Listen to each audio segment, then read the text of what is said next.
പാലുമിഠായി, മുന്തിരി പഞ്ചാര പാലുമിഠായി.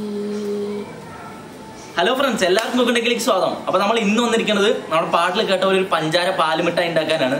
നമ്മുടെ 90കളിലൊക്കെയാണ് ഇത് കൂടുതലായിട്ട് പാലുമിഠായി നമ്മൾ ഏത് കടയിൽ പോയാലും കിട്ടുമായിരുന്നു. പക്ഷെ ഇപ്പോഴൊന്നും ഈ പാലുമിഠായി എന്ന് പറയുന്ന സാധനം കിട്ടുന്നില്ല. അതുകൊണ്ടാണ് നമ്മുടെ വീട്ടിലുണ്ടാക്കാനാണ് ഇന്ന് ഉദ്ദേശം പാലുമിഠായി. അപ്പോൾ എന്തായാലും എല്ലാവരും നമ്മുടെ ചാനലും സബ്സ്ക്രൈബ് ചെയ്യുക. അതേപോലെ ബെല്ലൈക്കൺ കൂടെ പ്രസ് കഴിഞ്ഞാൽ മാത്രമേ ഞങ്ങളിടുന്ന എല്ലാ വീഡിയോസും നിങ്ങൾക്ക് വരുള്ളൂ. അപ്പോൾ എന്തായാലും നമുക്ക് പാലുമിഠായി ഉണ്ടാക്കാനുള്ള വീഡിയോയിലേക്ക് ഇറക്കാം. ബാ ഫ്രണ്ട്സ്, അപ്പോൾ നമുക്ക് ആദ്യം വേണ്ടത് ഇതുപോലൊരു മിൽക്ക് മെയ്ഡ് ആണ് കേട്ടോ. അപ്പോൾ നമ്മളൊരു അമൂലിൻ്റെ മിൽക്ക് മെയ്ഡ് എടുത്തിട്ടുണ്ട്. അതിനെ നമുക്ക് ആദ്യം പൊട്ടിച്ചിട്ട് ഒരു ബൗളിലോട്ട് മാറ്റാം. നമുക്കൊരു ബൗളിലോട്ട് മാറ്റാം. ഏകദേശം അര ബൗളാണ് നമുക്ക് ആവശ്യം കേട്ടോ. നമുക്ക് ഒരു ചെറിയ കപ്പ് എടുത്തിട്ട് അതിലോട്ട് മാറ്റി കൊടുക്കാം. നമ്മൾ ഈ കപ്പാണ് എടുത്തിരിക്കുന്നത് നമ്മളെ അളവിന്. എന്നിട്ട് ഇതിലേക്ക് ഒരു അര കപ്പ് നമുക്ക് ഏകദേശം ഒഴിച്ചു കൊടുക്കാം. അപ്പോൾ ഏകദേശം ഒരു അര കപ്പ് എടുത്തിട്ടുണ്ട്. അടുത്തായിട്ട് നല്ല പൊടിച്ച പഞ്ചസാര എടുത്തിരിക്കുന്നത്. അതും നമ്മൾ ഈ ഒരു കപ്പിൽ അര കപ്പാണ് എടുക്കാൻ പോണത്. അടുത്തായിട്ട് നമ്മൾ എടുത്തിരിക്കുന്നത് പാൽപ്പൊടിയാണ് ഗൈസ്. നമ്മൾ ഇത് ഏകദേശം ഒരു കപ്പ് എടുത്തിട്ടുണ്ട് ഈ കപ്പിൽ. അപ്പോൾ ഇത്രയും സാധനങ്ങളാണ് നമുക്ക് ആവശ്യം. ഇനി ഇത് എങ്ങനെ ഉണ്ടാക്കാൻ നോക്കാം ഫ്രണ്ട്സ്. അപ്പോൾ നമ്മൾ ആദ്യം ചെയ്യാൻ പോകുന്നത്, നമ്മൾ ഒരു പാത്രം വെച്ചിട്ടുണ്ട്. പാത്രം നന്നായി ചൂടാവാൻ വെച്ചിട്ടുണ്ട് സ്റ്റൗവിൽ. ഇപ്പോൾ ഏകദേശം നന്നായി ചൂടായി എന്ന് കണ്ടു കഴിഞ്ഞാൽ നമ്മൾ ലോ ഫ്ലെയിമിൽ ഇട്ടിട്ട് കുറച്ച് ബട്ടർ അതിലിട്ട് ഇട്ട് കൊടുക്കാം. കുറച്ച് ബട്ടർ ഇട്ടിട്ടുണ്ട് ഗൈസ്. ചൂട് കാരണം നല്ലപോലെ പുക വരുന്നുണ്ട്. ഇപ്പോൾ ഏകദേശം ഇതൊന്ന് അലിയട്ടെ. ഏകദേശം അലിഞ്ഞു വരുന്നുണ്ട്. അപ്പോൾ നമുക്ക് എന്ത് ചെയ്യാന്ന് വെച്ചാൽ അതിലോട്ട് നമ്മൾ നേരത്തെ എടുത്ത് വെച്ച മിൽക്ക് മെയ്ഡ് ഒഴിച്ചു കൊടുക്കാം. അപ്പോൾ നമ്മൾ ഏകദേശം അര കപ്പ് മിൽക്ക് മെയ്ഡ് ആട്ടോ എടുത്തത്. അപ്പോൾ മിൽക്ക് മെയ്ഡ് ഒഴിച്ചു കൊടുത്തിട്ടുണ്ട് ഗൈസ്. അതിനുശേഷം ചെറുതായിട്ടൊന്ന് ഇളക്കി കൊടുക്കുക. നമ്മുടെ ബട്ടർ ഇതും ചെറുതായി ഒന്ന് പിടിക്കട്ടെ. നമുക്ക് ചെറുതായിട്ടൊന്ന് ഇളക്കി കൊടുക്കുന്നുണ്ട്. അതിനുശേഷം നമ്മൾ ചെയ്യാൻ പോകുന്നത്, നമ്മൾ നേരത്തെ എടുത്തു വെച്ച ഒരു കപ്പ് പാൽപ്പൊടി നമ്മൾ അമൂലിലെ എടുത്തിരിക്കുന്നത്. അപ്പോൾ അമൂലിൻ്റെ പാൽപ്പൊടി നമുക്ക് ഇതിലോട്ട് ഇട്ട് കൊടുക്കാം. ഒരു കപ്പാണ് എടുത്തിരിക്കുന്നത്.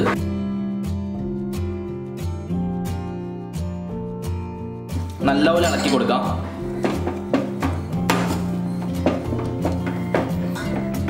ഇപ്പോൾ ഏകദേശം ഈ ഒരു പരുവത്തിലായിട്ടുണ്ട്. ഇതിലോട്ട് നമ്മൾ പൊടിച്ചു വെച്ച പഞ്ചസാര അത് ആഡ് ചെയ്യാൻ പോവാണ്. അത് നമ്മൾ ഏകദേശം ഇതിൻ്റെ ഒരു അരക്കപ്പാട്ടോ എടുത്തിരിക്കുന്നത്. അപ്പം അതിങ്ങനെ ആഡ് ചെയ്ത് കൊടുക്കാം. വീണ്ടും നല്ലപോലെ ഇളക്കി കൊടുക്കാം.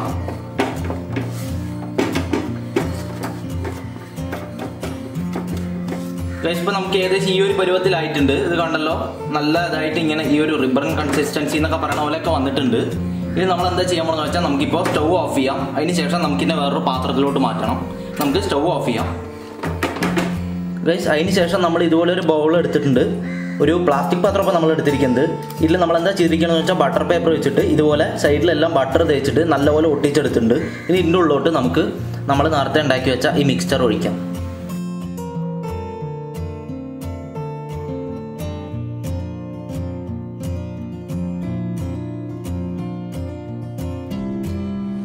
ഫ്രണ്ട്സ്, അപ്പോൾ എന്തായാലും നമ്മളിത് മൊത്തമായിട്ട് ഇതിലോട്ട് ഒഴിച്ചൊന്ന് സെറ്റാക്കി വെച്ചിട്ടുണ്ട്. നമ്മൾ സ്പൂൺ വെച്ച് ചെറുതായി ഒന്ന് ലെവൽ ചെയ്യാൻ പറ്റണ പോലെ ലെവൽ ചെയ്തിട്ടുണ്ട്.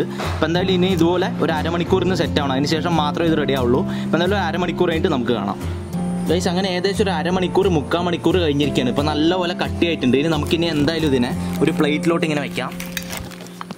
അപ്പോൾ അതൊക്കെ ഇങ്ങനെ എടുത്താൽ കിട്ടും. കാരണം ബട്ടർ പേപ്പർ ആയതുകൊണ്ട് ഭയങ്കര ഈസിയായിട്ട് നമുക്ക് എടുത്താൽ കിട്ടുന്നുണ്ട്. ഇനി നമ്മൾ ചെയ്യാൻ പോണത്, നമുക്കിതിനെ ഇത് കണ്ടോ ഗൈസ്, ഇങ്ങനെ കറക്റ്റായിട്ട് വരുന്നുണ്ട്. നമ്മൾ ചെയ്യുമ്പോൾ നമുക്കിതിനെ ഇതിലോട്ട് ഇങ്ങനെ മാറ്റാം.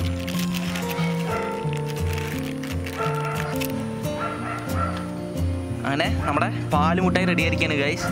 കണ്ടല്ലോ, കാണുമ്പോൾ തന്നെ കഴിക്കാമെന്നുണ്ട്. നല്ല പാലിൻ്റെ മണമൊക്കെ വരുന്നുണ്ട്. നമുക്കിനി ഇതിനെ എന്തായാലും ഒന്ന് കട്ട് ചെയ്തെടുക്കണം. നമുക്കിപ്പോൾ തൽക്കാലം ഇങ്ങനെ ഒന്ന് കട്ട് ചെയ്യാം. ഈ ഭാഗം മാറ്റി വയ്ക്കാം. അതിന് ശേഷം നമുക്കിത് ചെറിയ ചെറിയ പീസുകളാക്കാം. ഇതുപോലെ നമ്മൾ ബട്ടർ പേപ്പേഴ്സ് കട്ട് ചെയ്തെടുത്തിട്ടുണ്ട്. ഇനി നമുക്ക് എന്ത് ചെയ്യാന്ന് വെച്ചാൽ, ഇതിനെങ്ങനെ എടുക്കുക, ഇതിനുള്ളിലോട്ട് ഇങ്ങനെ വെച്ച് കൊടുക്കുക. എന്നിട്ട് ചെറുതായി ഇങ്ങനെ അടച്ചു കൊടുത്തിട്ട് നമുക്കിതിങ്ങനെ ചുറ്റി വയ്ക്കാം. ഇതിങ്ങനെ ചെയ്യുകയാണെങ്കിലുള്ള ഗുണം എന്താണെന്ന് വെച്ചാൽ, നമുക്കിത് ഫ്രിഡ്ജിലോ എന്തെങ്കിലും എടുത്തു വെച്ചാൽ മതി. കാലങ്ങളോളം ഇരിക്കും. കുറച്ച് ദിവസമൊക്കെ ധൈര്യത്തിൽ നമുക്ക് ഇങ്ങനെ ഇത് വെച്ച് സൂക്ഷിക്കാം. അപ്പോൾ ഇത് ഇങ്ങനെ വേണമെങ്കിൽ ഇങ്ങനെ അടച്ചു വയ്ക്കാം.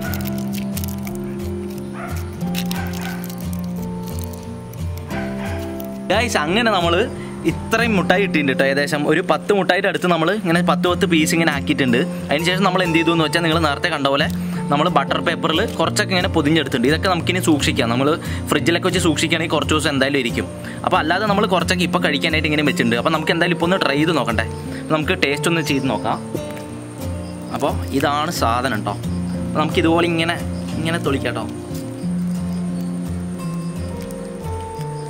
കണ്ടല്ലോ ഗൈസ്, കുറച്ചിങ്ങനെ ഒട്ടിയിട്ടൊക്കെ നല്ല രസമായിട്ട് ഇരിക്കുന്നുണ്ട്. നല്ല രസമുണ്ട്.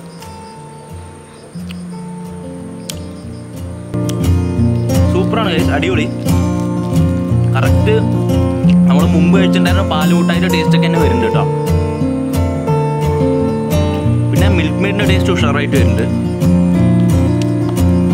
പിന്നെ എനിക്ക് തോന്നുന്നു അമൂലിൻ്റെ നമ്മൾ പാൽപ്പൊടി കൂടെ ചേർത്തുകൊണ്ട് ഫുള്ളൊരു പാലിൻ്റെ ഒരു ഇതാണ്. എവിടെ നോക്കിയാലും പാലിൻ്റെ ഒരു എല്ലാം കൂടെ ചേർത്ത് കുറച്ചൊരു നൊസ്റ്റാൾജിയൊക്കെ അടിക്കുന്നുണ്ട്. പണ്ടത്തെ മുമ്പ് കഴിച്ചൊക്കെ ഒരു ഓർമ്മ ഉണ്ട്. അമ്മാരി സാധനം, കിള്ള സാധനം. എന്തായാലും നമ്മളിനി ഇത് നമ്മുടെ മുത്തശ്ശിമാരും കൂടെ ഒന്ന് കൊടുത്തു നോക്കുന്നുണ്ട്. പറ്റിയാൽ ഞങ്ങൾ കൊടുക്കുന്ന വീടും കൂടെ നിങ്ങൾക്ക് കാണിച്ചു തരാം.